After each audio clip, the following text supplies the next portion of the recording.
I was playing with Barnsley boys, and Barnsley had been in touch, and that was Johnny Steele had not been long the manager, a new manager at Barnsley, and Maurice Firth was in charge of the Barnsley boys team, and he said they want to have a chat with you about going on the ground staff,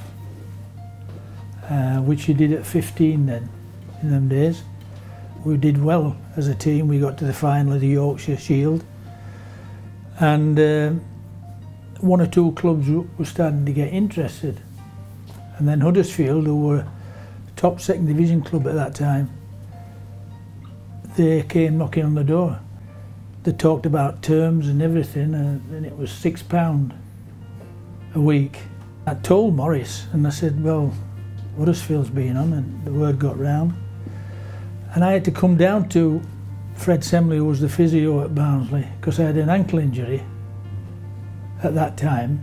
So he was treating me. So he was treating me away there, Fred Semley, and he said, I understand you're going to Huddersfield, aren't you? I said, yeah. I said, they were only here the other day, like. And so Fred knew all about it. So finish up the thing, and he says, the manager, Johnny Steele, wants to see you in his office. And he looked at me, Johnny, and he went, I'll tell you not the stronger words, right? And he went, you're coming here. So I said, oh, fair enough. So I signed for Barnsley for £4. I'd just turned £6 down.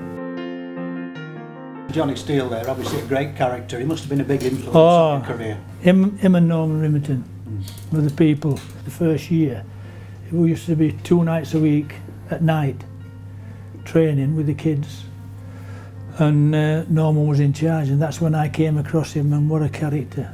You know, he didn't only know about the game, but he knew what every young lad wanted, and he made it fun. Norman and Johnny were just, I mean, managers and coaches didn't get sacked in them days, very rare, and they were there, seemed as forever at that time. So and there were great characters that not only showed you how you should play. Johnny Steele had I never saw him play, but he used to tell me that he could start at one end of the pitch and finish off at the other end with the ball and find it difficult for anybody to get it off him. But he used to say to me as well, the only trouble with that was I should have passed it. I'd have been a better player if I could have passed it. But that was Johnny. But that, I never saw him play, so I can't say if that were true, but that's how people used to talk of him. And I reckon he was a very, very good player on the ball. But he always wanted us to play. He used to say, I don't care how many times you get beat or whatever, Barnsley plays football. And Norman and Johnny was always instructing us, play football, pass it. Keep it on the ground, pass it. So I was brought up with that. You came into the side very early at 17, and you were captain of the side a couple of years later at 19. That must have been a great honour for you, for your hometown club. It was, and the thing about it is that I had, the first year at 17, I played 46 league games. The year after, as you say, about 18 months after, Norman and Johnny had me in and said, look, we want you to be captain. So all we want you to do is to get after the rest of the players and make sure that they're on the toes, etc. You know. And I'm thinking, well, I'm only young. I need to know what this job is about. So I remember once and getting not a pat on the back, pat on the head off a Johnny. And I went in. Some of the lads wanted thought something should be happening, you know, that should be transferred onto the manager. So I went into the office and he sat me down. He said, well, so I told him, I said, well, the boys are worried about this, that, and the other. And he went, go out there, tell them what I've told you, that you've got to get them playing, and all the thing they have to worry about is playing on the Saturday. And don't get involved. So he gave me a bit of a rummaging about being, you know, in other words, probably I was taking the captaincy too serious as a young man, but that was it. But that was Johnny. Yeah, but he told you in no uncertain terms. So I went out at Luton, did my knee. That was the cruciate. Nobody near me. As I went up to head the ball away, it cleared me, and goalkeeper said out like you used to do. You know, ball had cleared, get out the box. Anybody left in there, they're offside. So as I fell down, I turned, twisted to come out. That's when I did it.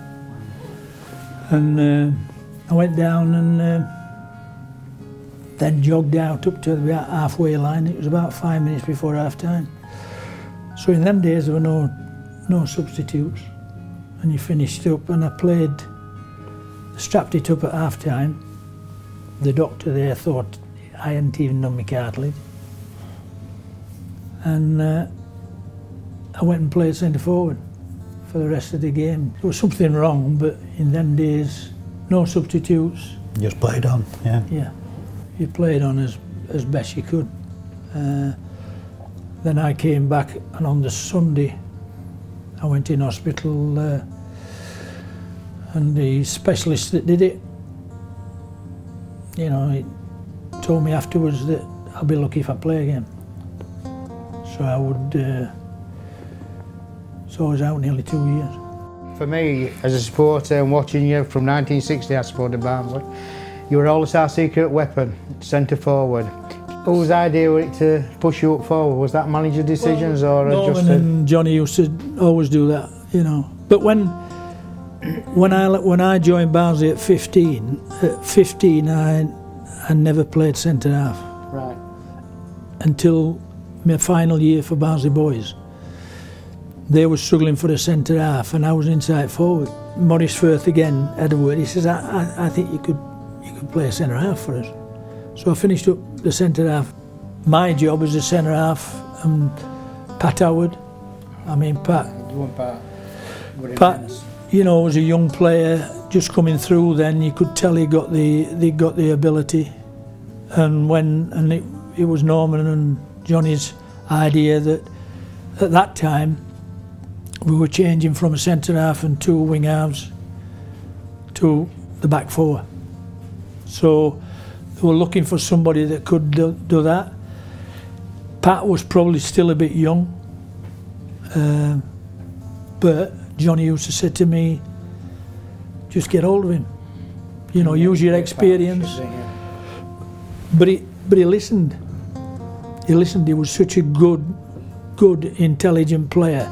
It's like any partnership, is that it's important that somebody's got the voice, but you've got to have the ears as well. The other one's got to have the ears. What is your greatest memory from playing for our football club? Promotion. 68. And I think it was the next year was the goals. I think sent from centre half, finishing leading goal scorer as well in that year. I used to love scoring goals, and there's nothing better than this ground. We had a good side. There was Barry Thomas to start with, and then there was Johnny Evans, who was a good player. We had the balance of a good side. We just needed a couple of players. Pat Howard, I've mentioned. Eric Brook. I thought John Bettany was an excellent player.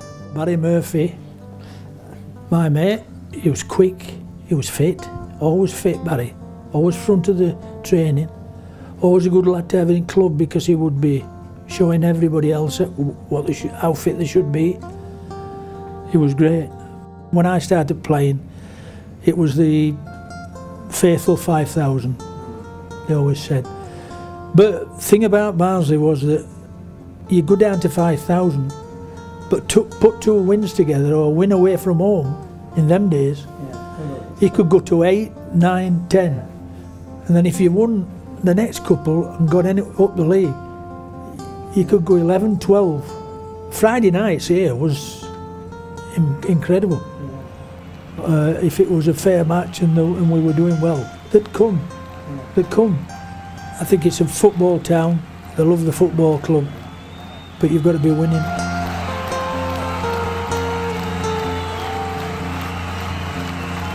When did you realise you wanted to become a coach? I was always interested in coaching, and one of the main reasons for that probably was Norman Remington and his influence. Because when we started doing well in the 60s, and Norman was in charge with Johnny Steele, Norman had started going to the FA coaching meetings, looking for his badge, etc.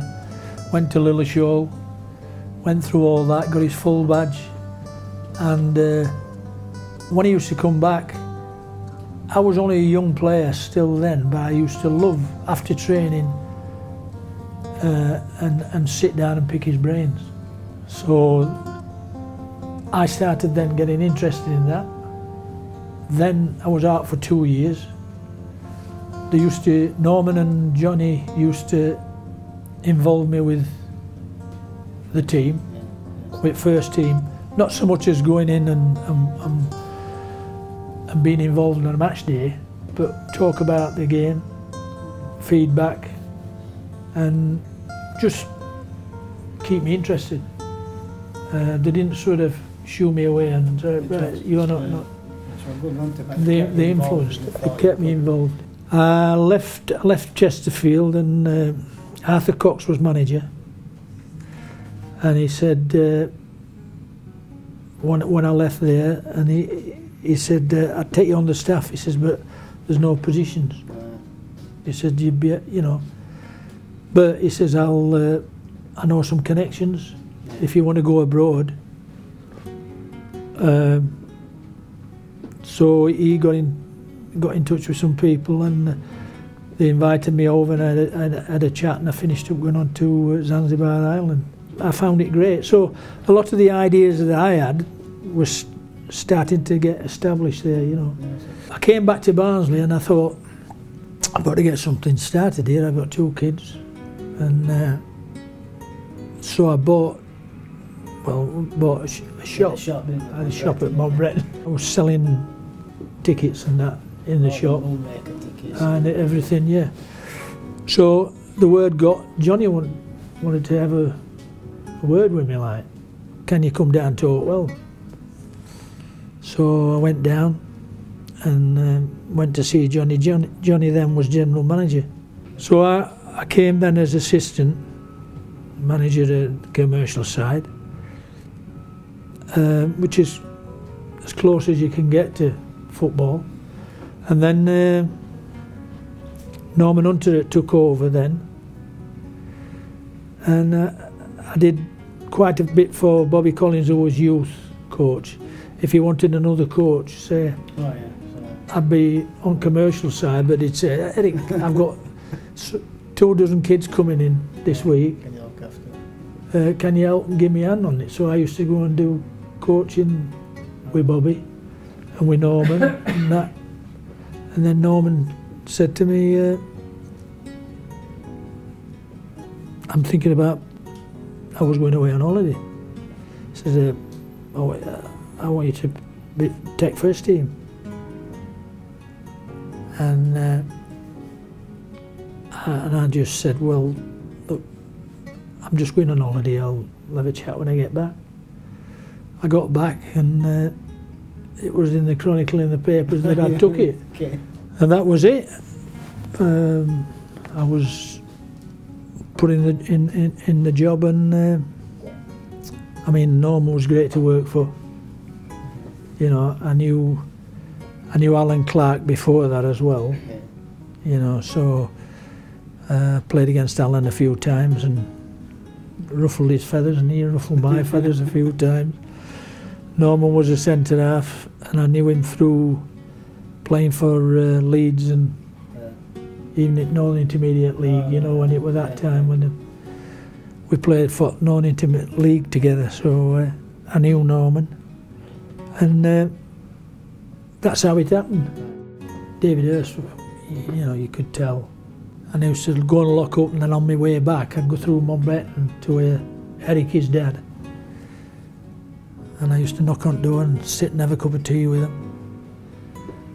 What are you doing here again, Eric? He says, he'll sign for Barnsley. He'll not sign for anybody. I said, I'll be satisfied when he's signed. I said, I'll have a chat with you now and make sure that nobody else is coming. And David, different class. And then you see, they played here, England's North versus South for schoolboy internationals. And I was up in director's box watching. No, it weren't here, sorry, it was at Bramall Lane, telling lies. It was at Bramall Lane and everybody was it, and nobody knew all these players, but David were playing for North. So anyway, he gets this ball and he goes past somebody, and you know, what happens in these boxes is they all have team sheet and they all go, who's that? And I'm thinking, Christ, David, you know, settle down, don't get excited. And he went again, and I thought, hey, he's not bad, is he? You know, like that. I'm just about to say, there's none of you, we've got him. But and I'm thinking, no. And then all of a sudden he got injured. And I'm going, take him off. Take him off. And they took him off. And it was things like that with David. Alan Clark came back, stayed with Alan, yeah. And he was good. He was good. I mean, all them three Leeds guys were 100% for Barnsley and the right way. They wanted to play football as well, you know. Although Bobby Collins and Norman Hunter, you had to do the other side of it as well. Especially Bobby Collins. Oh, crikey. I remember we played at Chelsea. And Bobby Collins is sat at side of me, and I'm in the box. And we're shouting on the pitch, and there's some Chelsea fans all around the box, and we're shouting, and they're saying, "Shut up!" to us, like, "Shut up!" And Bobby's there, and Bobby's saying, "Yeah," giving it all that. And there's a pool of water. There's a bucket full of water, you know, for physio, Rimo, Norman, it was Norman Remington signed him. So he says, this guy comes and he's about, he can't get round, but he's trying to get his head round and tell Bobby what he thinks of him. So Bob stood up, got hold of the bucket of water, the bloke's face there, and he went like that, and the bloke went, ha, and he went, ha, and then Bobby threw it. Straight in his face. Oh, he was wet, and he went. This fan light went. Oh, you can't do that. He says, I've just done it. Get in there. Anyway, a bit later on, there's something happens on the pitch to extend on that, and Bobby's shouting, and Bobby had to go at referee. So the referee come over, like, and he says, what did you say? And Bobby had said something like, all we want is honesty. That was it, something like that, you know, maybe a few words around it.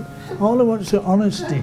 And he came across like, and Bobby, all we need is honesty. He's going like. So he says, oh yeah. Who said it? And he points at me, the referee. I says, and I'm going, Bob, what do I do here? It's you, isn't it? It's not me.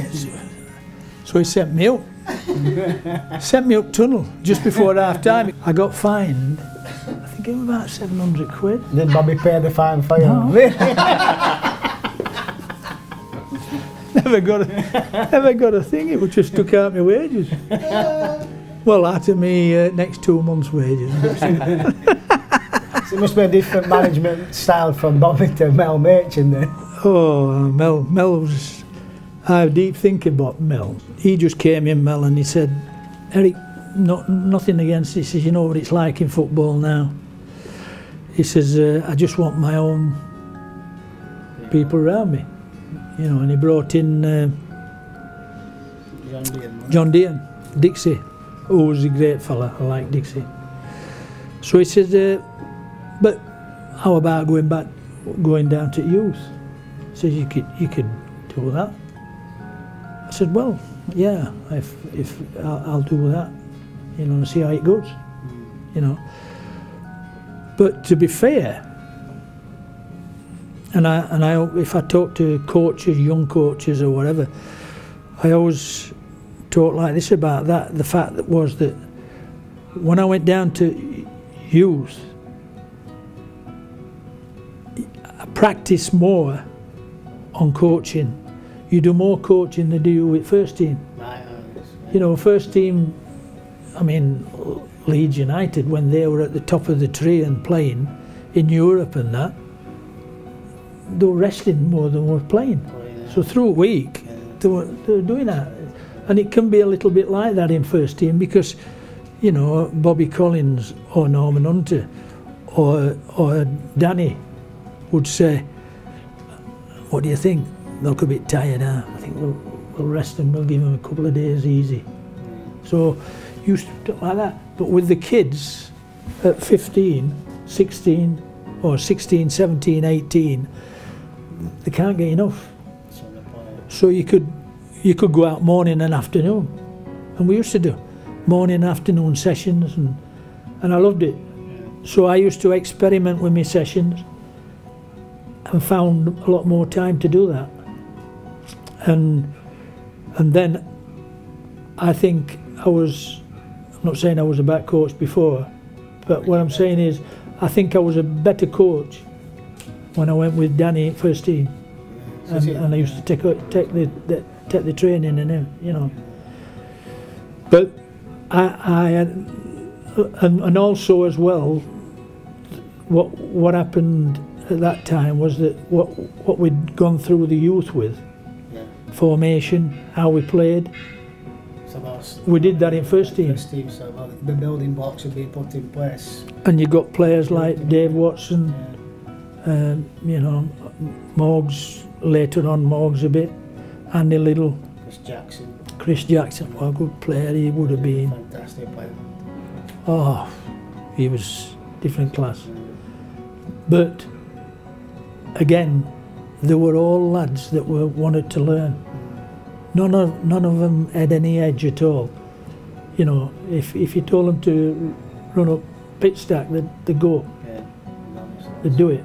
Aye, and not that you did, but you know, we used to talk about the game, learn about the game, look at videos or whatever, and you could get really interested in it, and they were brilliant because they wanted to learn. They were good players.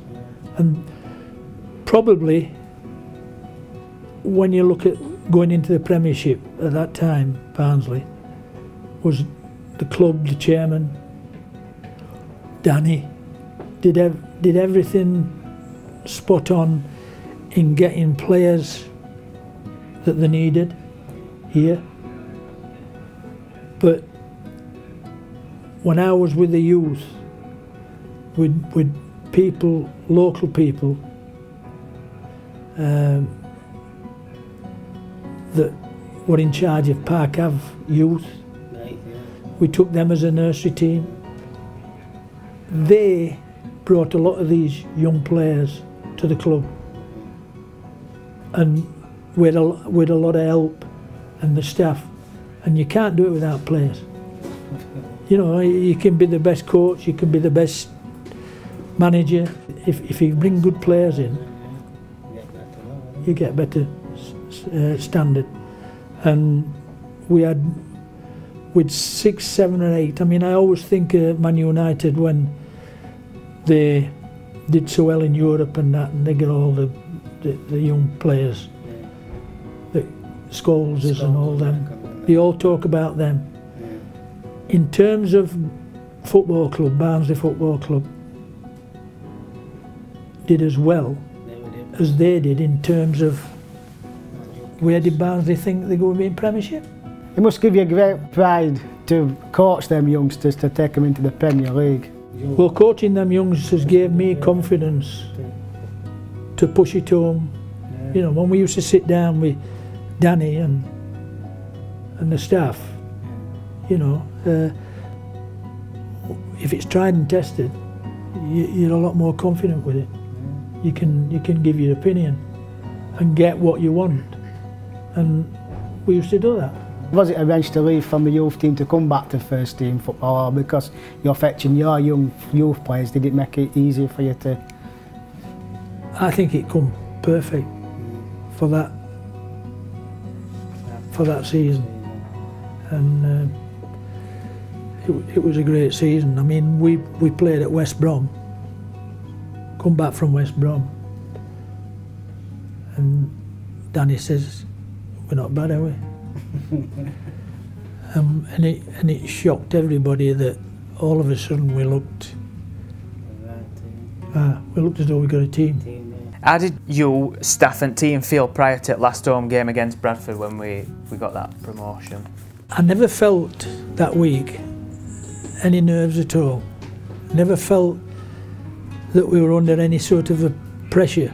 I think it was because it was unexpected. The season was unexpected, and I think as it went through and built up, like we've just said now about the West Brom, there was other games where you come away from the game and you thought, we play some great stuff, and they get on about this passing now. We used to influence them to pass it early and quickly. So it's what you see now, and you know you can't do more than that. You know, they used to say, and it's true as well. You know, a ball moves faster than anybody, so just move the ball quick. And we got it on the deck, and we passed it, and then Barnard. Oh yeah. You know, when you see that goal, it still comes up now on Sky where Nick Eden crosses it and he volleys it. That, you know, that's only because you